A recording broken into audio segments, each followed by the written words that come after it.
और उसी जंगल में उसका दोस्त बंदर और कई सारे पशु पक्षी रहते थे। बंडा शेर उस जंगल का राजा था। शेर को उस जंगल में सभी जानवर बंडा शेर कहते थे, क्योंकि उसकी पूंछ कटी हुई थी। और इसी जंगल में एक नवविवाहित जोड़ा आकर रहने लगा, जो एक लकड़बग्घा और एक लकड़बग्घी थे। वह दोनों उस जंगल में बड़ी खुशी खुशी से रहने लगे। वो जंगल में खूब मस्ती करते और आनंद में जिंदगी काटते। तभी उनकी जिंदगी में बदलाव आया और उनके घर में खुशी की लहर दौड़ पड़ी। अजी, सुनते हो? हाँ, सुना मेरी जान। मुझे शर्म आवे है। शर्म में ही रहेगी या सुनाएगी तेरी इच्छा? या तो शर्म कर ले या सुना दे। हाँ, सुनाती हूँ। अब हमें अपने लिए घर चाहिए। अपन बहुत रह लिए, कभी इस पेड़ पर कभी उस पेड़ के नीचे। यह सुनाने के लिए तुझे शर्म आ रही थी? नहीं, यह बात नहीं है। आप तो बताओ, घर कब बनाएंगे? अब तुझे क्या हो गया?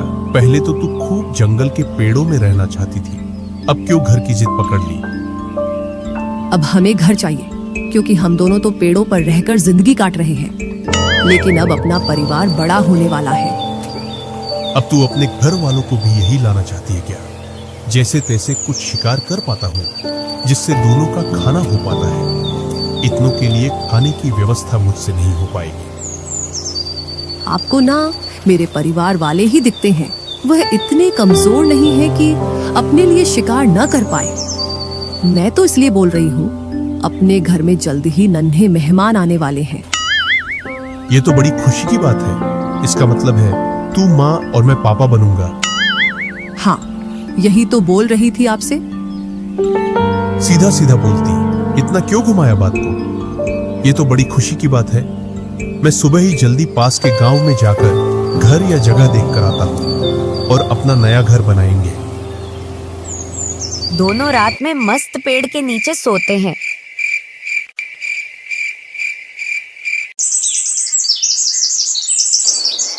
और सुबह जल्दी उठते। वह दूसरे दिन का वासा भोजन करके गांव की ओर निकल जाता है।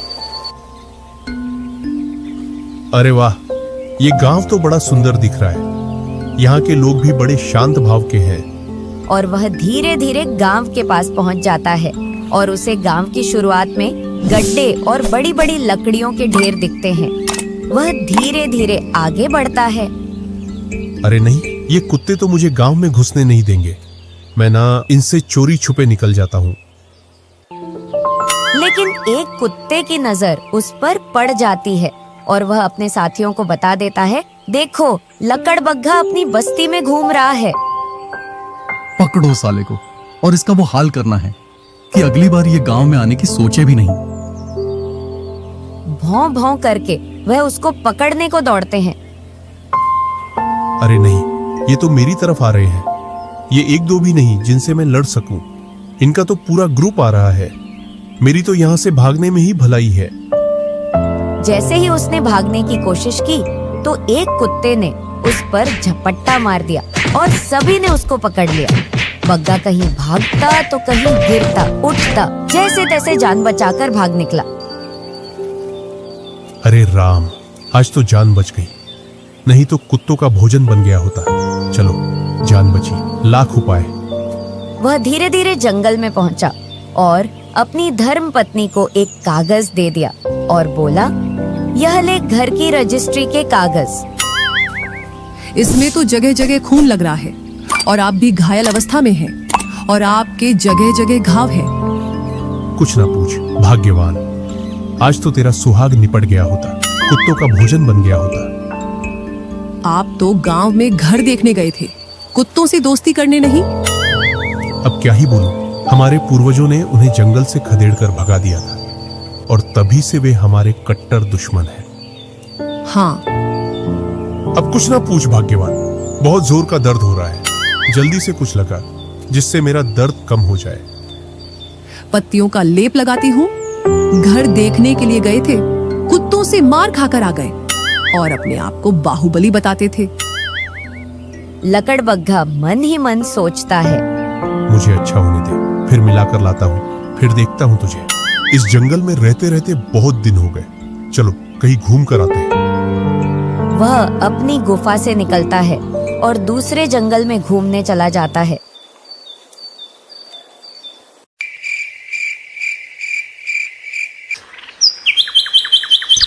कुछ दिन बाद बग्गा स्वस्थ हो जाता है और अपनी धर्म पत्नी से बोलता है, चलो आज तुझे अपने घर पर घुमा लाता हूँ। चलो, मैं तो इसी दिन का इंतजार कर रही थी। और दोनों चल देते हैं। धीरे धीरे फिर से गांव के पास पहुंच जाते हैं, लेकिन लकड़बग्घी अपनी धुन में चलती जाती है। वह उससे बोलता है, धीरे चलो, लेकिन वह उसकी नहीं सुनती। आपने बहुत सुंदर गांव में घर लिया है। हाँ आगे चल, बड़ा सुंदर गांव है। और जैसे ही पेड़ के पास पहुंचती है तो देखती है कि कुत्तों का एक ग्रुप उसको देखकर एकदम उसकी तरफ ही दौड़कर आ रहा है। भाग भाग्यवान भाग, कुत्ते पीछे पड़ गए। आज तो तूने मरवा दी। यह तेरे बाप दादा अपना भोजन बनाएंगे मुझे। ऊपर से मेरा पेट भारी, और इस हरामी ने मुझे इस मुसीबत में लाकर खड़ा कर दिया। यह तो जान बचाकर भाग निकला। आज तो मैं गई। कुत्तों ने लकड़बग्घी को कहीं काटा और कहीं घसीटा। उसकी हालत लकड़बग्घा से भी बेकार कर दी। हरी मोरी मैया, आज तो मर गई। खसम तो मुझे मरवाने के लिए लेकर गया था। क्यों, कैसा लगा घर? रोती हुई लकड़बग्घी, अब कभी ना जाऊं भूले से भी उस गांव में। उसमें तो बहुत हरामी कुत्ते रहते हैं। देखो मेरी क्या हालत कर दी। अब बच्चों को कहाँ रखेंगे? जंगल में ही झोपड़ी बनाएंगे या किसी गुफा में रह लेंगे। चलो यही जंगल में व्यवस्था देखते हैं। अब आप जल्दी से व्यवस्था देखो, क्योंकि टाइम नजदीक आ चुका है। चलो मैं देखता हूँ कुछ मिलता है क्या रहने के लिए। जंगल में देखने को चल देता है। काफी देर तक घूमने के बाद उसको जंगल में एक शेर की गुफा दिखाई देती है। वह सोचता है, कहीं अगर शेर आ गया तो मुझे और मेरे बच्चों को खा जाएगा। उसने गुफा के चारों ओर देखा तो उसके आसपास कुछ नहीं दिखा और वह अपने मुकाम पर पहुंच गया। मिला कुछ रहने के लिए? हाँ मिली मेरी डार्लिंग, बहुत ही मस्त गुफा है जिसमें आप और मैं अपने बच्चों के साथ सुरक्षित रहेंगे। दोनों गुफा की ओर चल देते हैं और गुफा में रहने लगते हैं।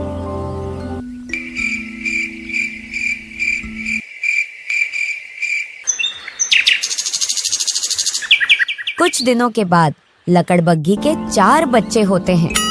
दोनों बहुत खुश होते हैं और अपने बच्चों के साथ बड़ी मस्ती से रहने लगते हैं।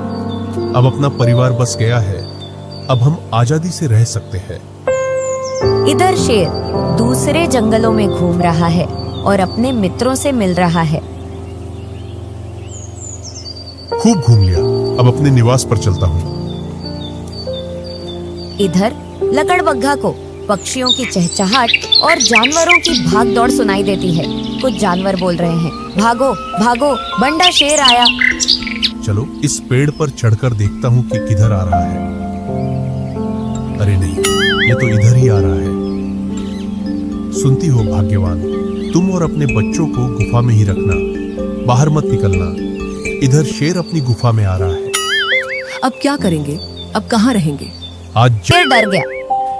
क्या पूरे परिवार के साथ में? लकड़बग्घी अपने बच्चों को जोर जोर से रुलाती है। बग्गा इधर खरगोश के मांस को शेर की तरफ फेंक देता है। क्या हो रहा है भाग्यवान? बच्चों को इतनी तेज क्यों रुला रही हो? इनको खरगोश का मांस पसंद नहीं आ रहा है। बोल रहे हैं ताजा मांस चाहिए, वो भी शेर और बंदर का। अरे मामा जी, यहाँ तो पूरा परिवार है। लगता है हमारी बोटी बोटी भी बांटी नहीं आने वाली है। आज कुछ भी हो जाए भांजे, मैं अपनी गुफा खाली करवा कर ही रहूंगा। अरे भाग्यवान, बच्चों की किस्मत बहुत अच्छी है। आज तो शेर और बंदर अपनी गुफा के सामने ही है। जल्दी से खाना लाओ, बच्चे जोर जोर से रो रहे हैं। भाग्यवान, पहले किसका मांस खाओगे? शेर का। तो ये लो शेर का मांस। भांजे भाग, मर गए तेरी बातों में। अब यहाँ तो पूरा परिवार खाएगा अपन को। और शेर जी छोड़कर वहाँ से भागता है और यह भूल जाता है कि मेरी पूंछ से बंदर बंधा है। बंदर उसकी पीठ से नीचे गिर जाता है। फिर बंदर घिसटता हुआ जाता है। बंदर अरे मामा जी रुको कहकर चिल्लाता रहता है। बंदर कहीं इस झाड़ी से टकराया और कहीं उसे पेड़ से टकराया।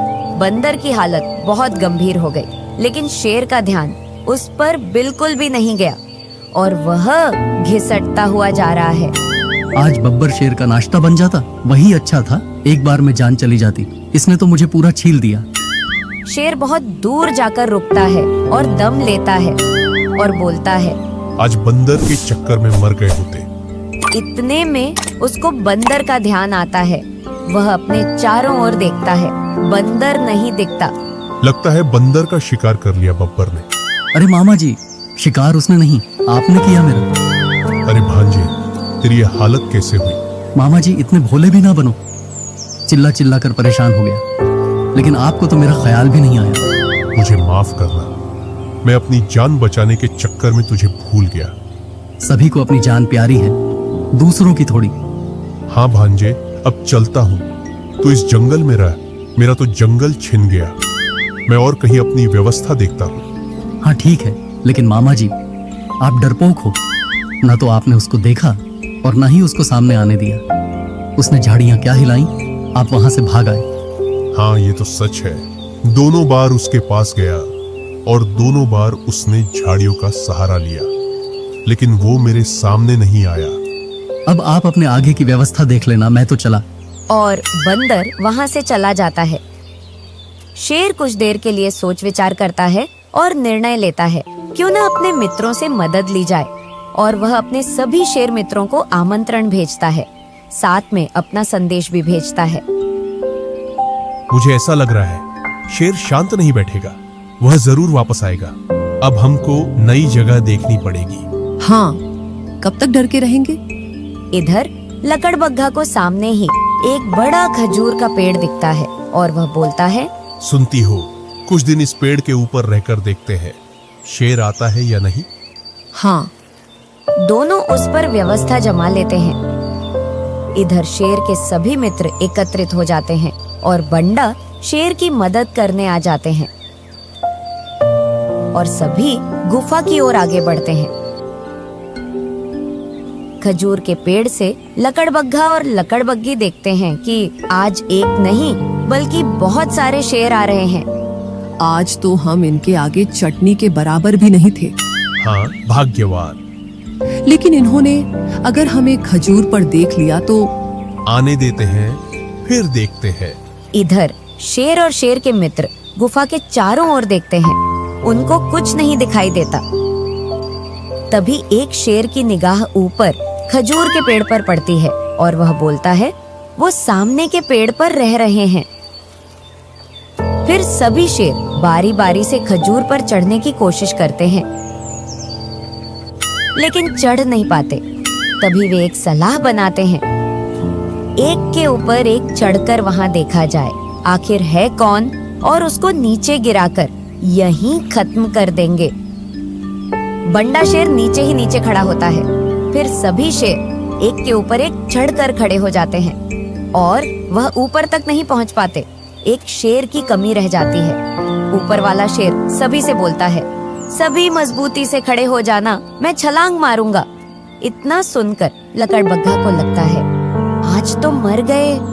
उसने दूसरी साइड से देखा तो उसे नीचे ही नीचे बंडा शेर दिखा। आज ही सुनती हो? हाँ, सुनाओ, क्या बोल रहे हो? उठाओ सोने का डंडा, फोड़ू बंडा का हंडा। बंडा शेर इतना सुनकर वो ऊपर की ओर देखता है कि ऐसा कौन है जो मेरा भंडा फोड़ने की कह रहा है। जैसे ही वह ऊपर देखता है, वैसे ही एक के ऊपर एक खड़े सारे साथी नीचे गिर जाते हैं। सभी साथी उसे गाली देते हैं और बुरा भला कहते हैं। उससे बोलते हैं, तू अब और कहीं देख ले अपनी व्यवस्था। और सभी साथी वहां से चले जाते हैं और बंडा शेर भी उस जंगल से चला जाता है। बग्गा का परिवार उस गुफा में बिना किसी टेंशन के और खुशी खुशी से रहने लगा। इस कहानी का सारांश, अगर हम अपने से ज्यादा ताकतवर को अपनी ताकत से नहीं हरा सकते तो उसे अपने दिमाग से हरा सकते हैं। कहानी आपको कैसी लगी कमेंट में जरूर बताइए। आपसे एक सवाल पूछूं, बग्गा बग्गी को फिर से उसी गांव में क्यों ले गया था?